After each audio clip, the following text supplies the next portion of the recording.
La représentante de la revue de presse internationale avec vous, Hélène. On va commencer avec The Guardian, qui fait donc état d'un document révélant l'ampleur des vols organisés par la CIA pour interroger les terroristes soupçonnés d'être derrière le 11 septembre. C'est un document qui vient d'être rendu public dans le cadre d'un procès qui se tient en ce moment à New York entre deux des compagnies qui ont effectué ces vols, Sportsflight et Richmore. Et c'est à la une du Guardian ce matin qui en parle comme d'un élément qui jette une lumière nouvelle sur la façon dont des entreprises américaines ont transporté les présumés responsables du 11 septembre vers des destinations partout autour du monde pour y être torturés, notamment comment ces entreprises en ont fait un business, un document porté à la connaissance du public quelques jours seulement avant les commémorations du 11 septembre, qui montre par ailleurs, Elisabeth, l'ampleur du réseau utilisé pour ces transferts par la CIA. Alors on a sur ce sujet une carte que publie ce matin The Guardian qui montre assez bien comment les vols transitaient par les États-Unis et notamment par Washington, par l'Europe, Londres, Francfort, Madrid, mais aussi par la Libye, Islamabad ou encore Djibouti. Une carte où l'on voit aussi la répartition des centres d'interrogatoire, l'un d'entre eux se trouvant en Europe même, à Bucarest, en Roumanie.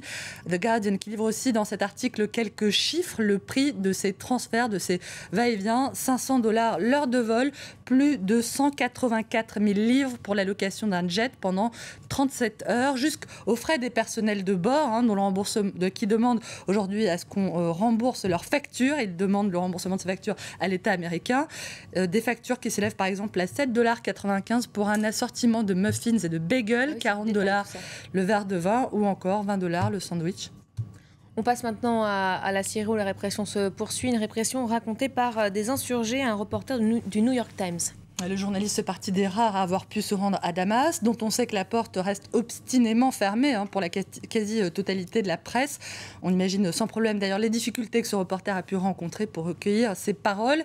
Mais il y est parvenu, les paroles de ces fils de personnes, ces hommes qui ne se risquent pas à dire de qui ils sont les fils, mais ils sont déterminés.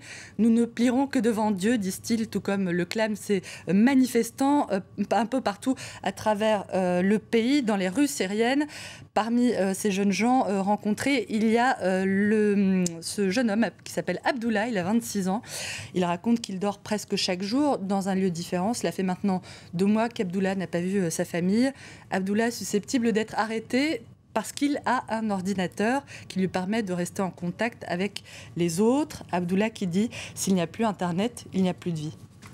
Alors plus légèrement maintenant, mais toujours sur Internet, cette querelle qui fait rage aux États-Unis entre le site d'information Gawker et Fox News s'est évoqué ce matin dans The Independent. Le quotidien britannique se fait l'écho d'une bataille médiatique qui est en train de diviser l'Amérique. Il s'agit de la guerre qu'a décidé de livrer Gawker, plutôt de gauche, à la très conservatrice Fox News et notamment à l'inénarrable Bill O'Reilly, c'est l'un des présentateurs vedettes de la chaîne, qui aurait cherché, selon Gawker, à faire jouer ses contacts dans la police pour que celle-ci enquête sur l'amant présumé de sa femme.